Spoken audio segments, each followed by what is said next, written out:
have a picture. Oh gosh.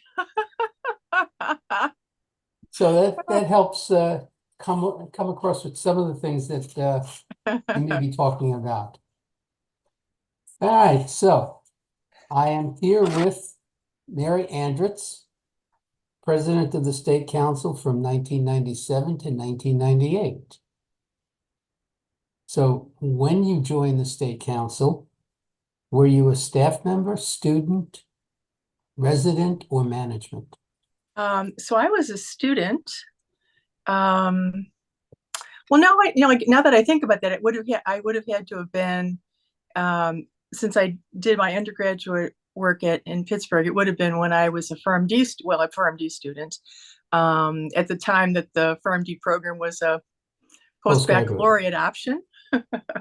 So I was in Buffalo, and I was so I was a Firm D student, and I had a appointment at the Veterans Administration Hospital to do some work for them while I was in the program there. So that's when I Oh, joined the council. excellent. And who did you meet that made you want to advance in the organization?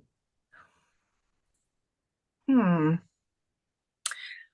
Well, I think a little, maybe not initially, but a little later on, Patty Ciola, she was a Buffalo, I was in Buffalo and she was a Buffalo person. Got to know her, and she had been doing some um, important things in the local chapter, and then obviously then with the state organization too. So I would have to list her, and Marcia Gutfeld too was there. So I guess it was nice to have other women who were active, and I thought really making a difference in the organization. Okay. And this goes to the same thing. It's how many of the previous presidents did you know, and what were they like? Well, Chris, And I was on the board for a number of years before I became president. So, and then boy, so and what Sue, I was looking for specifically, if you do yeah, know some of the earlier presidents as well, since so as I said to Nancy Allegro yesterday, a good chunk of them have passed on, yeah, and so I don't have that information readily. yeah. So, well, of course, Nancy was one of the people I got to know, and Sue Hunt was in the Firm D program with me, so I knew her from the time I first went to Buffalo. Mentioned Patty, Jack Katrinas, and Marcia. Um, Not sure. Well, I I got to know not while he was president, but afterwards, Bernie Mel. Hmm. And he what a great guy he was, and I was always glad to see him at council meetings, and his wife, and they were just so kind and supportive, and I will always appreciate that. I'm glad to know that there's ways that he's being recognized in the council um, through awards and so forth. Um, Gosh, I guess I should have looked at the list of the old Yeah, presidents that's all right. before. Again, it's more, I could come up with the first few names: Fay Peck, Lou Jeffries, Herb Reinman, Clifford And I think Lord. I knew most of them by reputation, and of course, many went on to do. Well, Fay Peck was at Albany Med, so I got to know him.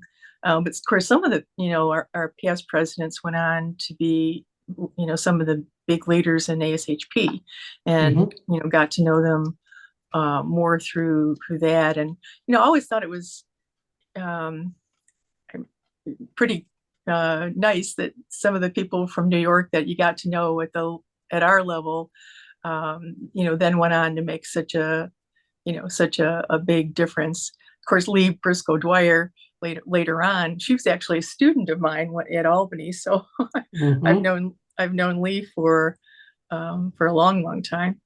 Yeah, very good. Um,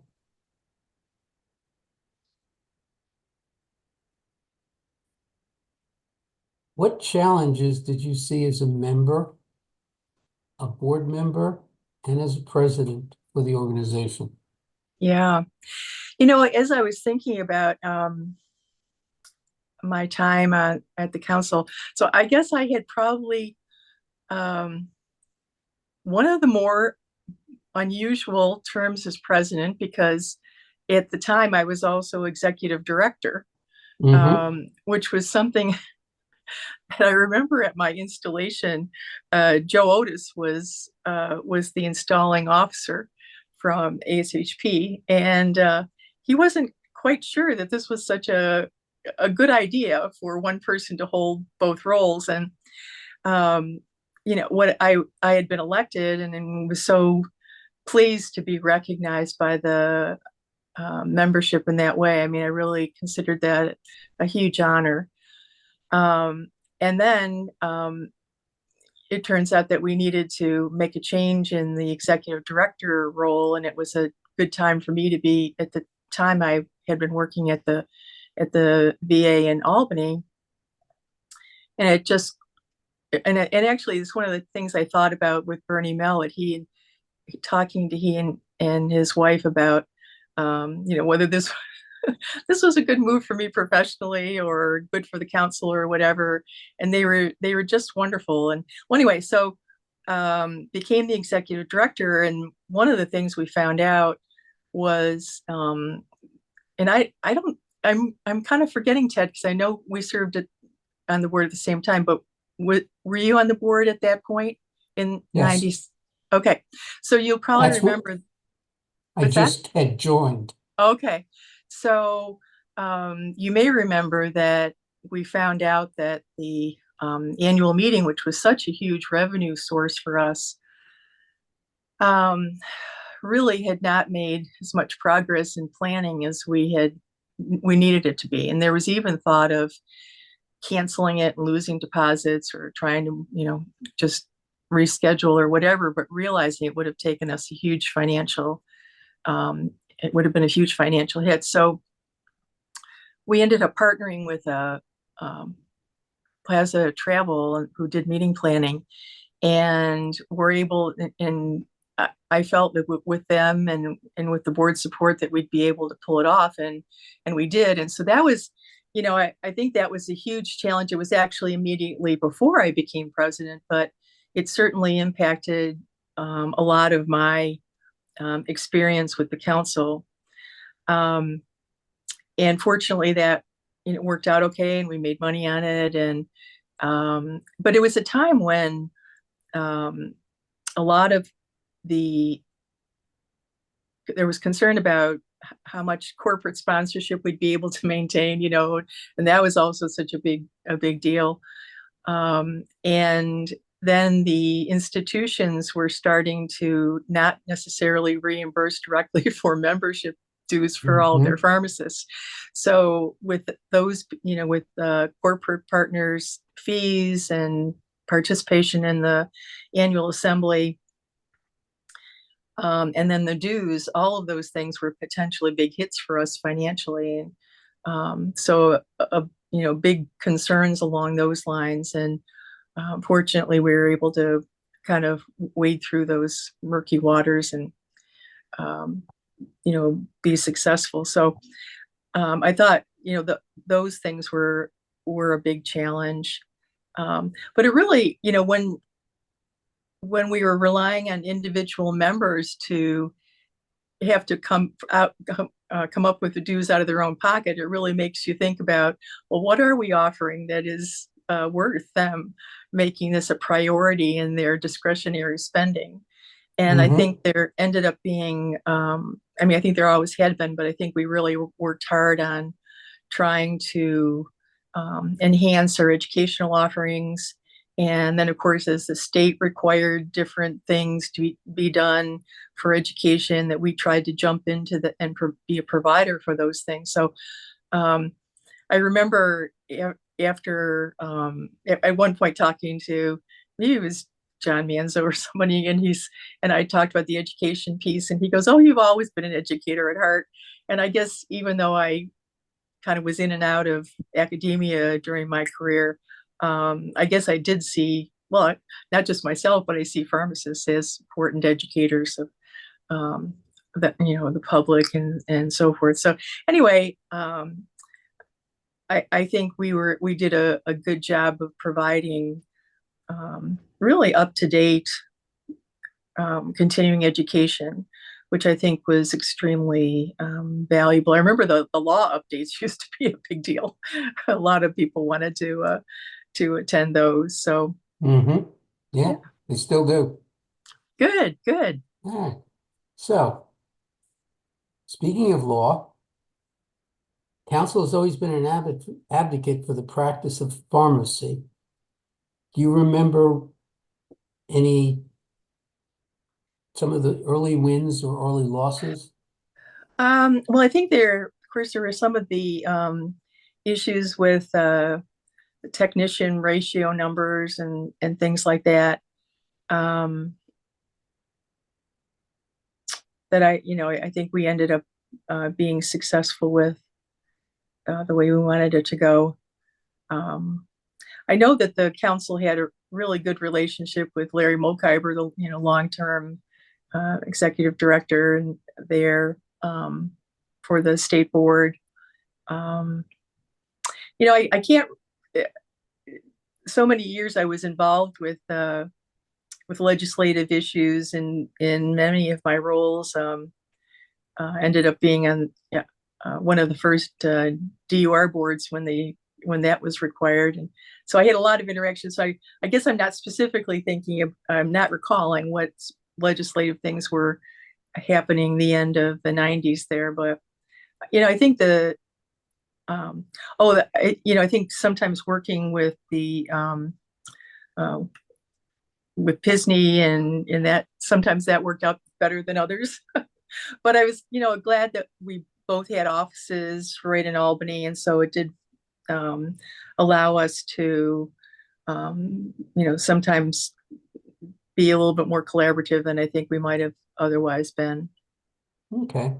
I will say that one of the things that I found in the council boxes of memorabilia was a signed Senate bill by Governor Pataki talking about mandatory CE Oh, that okay. occurred in 1996.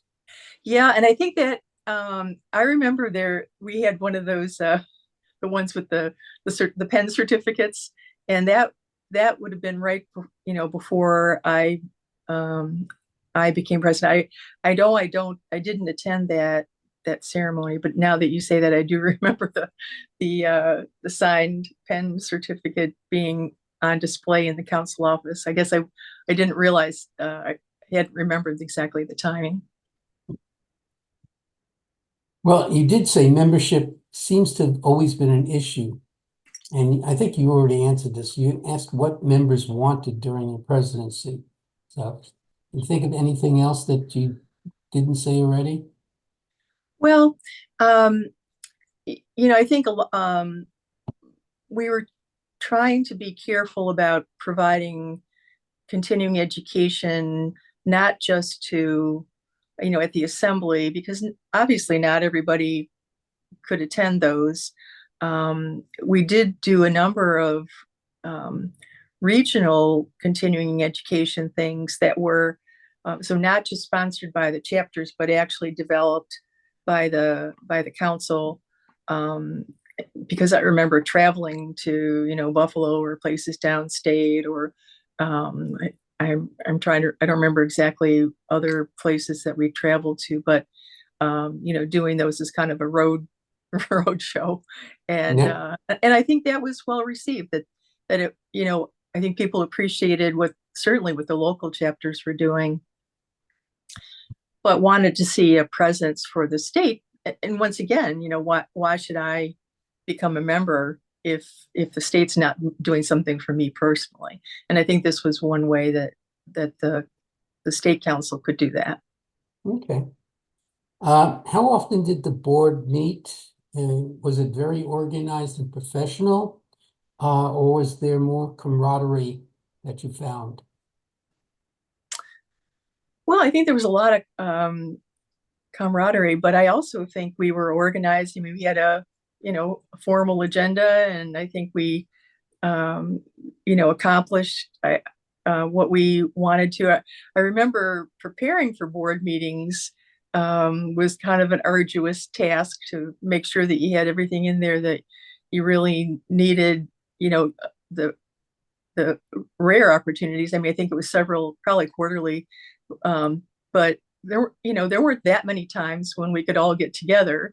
Of course, these days a lot easier with electronic meetings and so forth. But at the time, it really did require people to actually get physically together. So I think there was a combination of um, both friendship, but also it's like when we need to get down to work, we're going to get down to work and come up with what kind of resolutions do we need to bring forward and who do we need to bring on board to support those resolutions. And I think those things were taken very seriously. Okay. Okay. You mentioned this in passing, but I'll bring it out. But there was a changing dynamic in pharmacy from my perspective, when I first graduated, my graduating class had 55 pharmacists. There were 5 women. Today, I know that it's almost completely reversed, where it's 90% women, although I don't know at this point. The council started off primarily men, although it actually came out of a bunch of nuns who actually started the whole state council. I'm not sure how many people really realize the origins.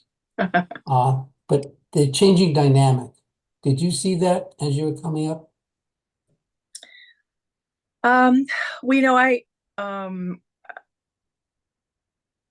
I am from an era of, as I mentioned, that brief period when there was the post-baccalaureate PharmD program, and then, of course, later on the mandatory PharmD program.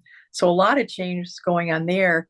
One of the things that impact me personally, of course, was that the when the accreditation requirements for pharmacy started to include clinical rotations, all the providers of pharmacy degrees, BS at the time, were looking for clinical folks, and many of them didn't have them. Of course, California was a place where a lot of our initial PharmDs came from. But I went right from getting my PharmD in Buffalo to being on the faculty at Albany. And at the time, I was the only woman on the faculty, and there were very few women in the classes. So I remember those days. And I remember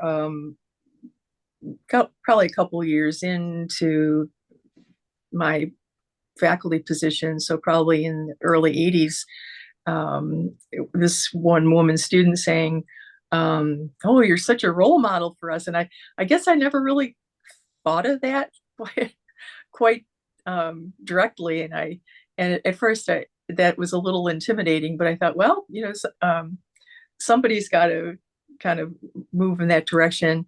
But so I was part of all. I remember that big change from fewer men and being concerned about that, and then more and more women entering the profession. I remember, especially in the early, after my presidency, there was a shortage of pharmacists, and a lot of that was blamed on the fact that women, it was projected, were not staying in the workforce as long, that they chose to leave and have families, and yet some of the data didn't really support that. It was like, yes, they might have taken a leave for a while, but there were actually more women graduates, at least at one point. I remember looking into it, that stayed for a long-term professional life than men who ended up going into other kinds of professions. So yeah, there was a lot of change going on. Of course, after there was this perceived shortage of pharmacists that was going to go on for decades, as far as some reports showed, there was that huge increase in the number of pharmacy schools that were developed, and of course, who would have projected an economic downturn that led all these places that said they would hire every single pharmacist that graduated, and all of a sudden now they're letting people off. So there's been there were Up a and lot down. of changes and volatility and all of that during those years. Okay. Were there any mishaps or major issues when you were president, which would be useful to future presidents not to repeat?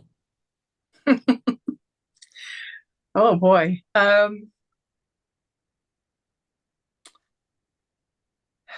Well, I guess I can't think of anything specifically. Although I don't know that I would recommend that uh, the same person be the executive director and president at the same time. Okay, One from of experience, right? one of the things that was difficult with that was Tim Miranda was the one that followed me, and it was kind of hard to kind of dissect out what would be his role and what would I be retaining as the executive director for the next few years after that. So even though I was glad to have done that, because like I said, my option was to step down as president or not, not I hadn't actually been installed yet. But I was so pleased and proud that the membership had elected me, that and I had things that I wanted to accomplish. So anyway, can't change history, but I don't know that I would recommend that for anybody else to do. Okay, the annual assemblies, as we talked earlier, is like one of the major events of the council. When you became a member, what were the early annual assemblies like, and where were they held? Gosh, I don't remember when I first went to an annual assembly. Although by 75, I was already in Albany, so I was close to the Sagamore. I think, the main ones that I attended early on were at the Sagamore, even if it was for, a day and not staying up there. But of course, ultimately the Sagamore ended up being a kind of a special place. I was actually installed when there was a annual assembly in Buffalo. But I guess most of my members of the assembly are at the Sagamore, and they're wonderful facilities. Does the council use the Sagamore anymore? Actually, we don't. Most of the times they're in Saratoga Springs. Oh, okay. And it's partially because the council's assemblies now include not only the assembly, but a regional residency meeting. Oh, Where very nice. instead of going down to Baltimore, Yep. Yeah, that sounds right. the New York, New Jersey, Connecticut, Massachusetts, all the people can opt to come to the council meeting for their residency presentations and projects. Oh, nice. So it winds up Actually, being, somewhere around at least 200 to 300 for the residents, and probably 200 to 300 or more for the assembly itself. oh, that's wonderful. Yeah. Good. Well, it's such a beautiful area there. Yes. Last question, and then I'll open it up to you if you have any Okay. final comments. Generational changes. Do you feel the new members, and I'm speaking about millennials, will be as loyal to the council as the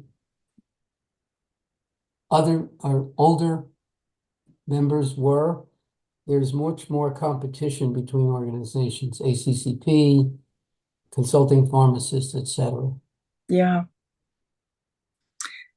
Yeah, I know that was um, since I spent the last part of my career back in academia, that was always an issue about, whether universities should allow more membership organizations, because it did seem to kind of dilute out the same people that would have been attracted to the local chapter of the New York State Council, would be attracted to some of these other groups, and some of them are very subspecialist oriented. So, I think wisely the millennials, from what I can tell, are looking to have a good work-life balance.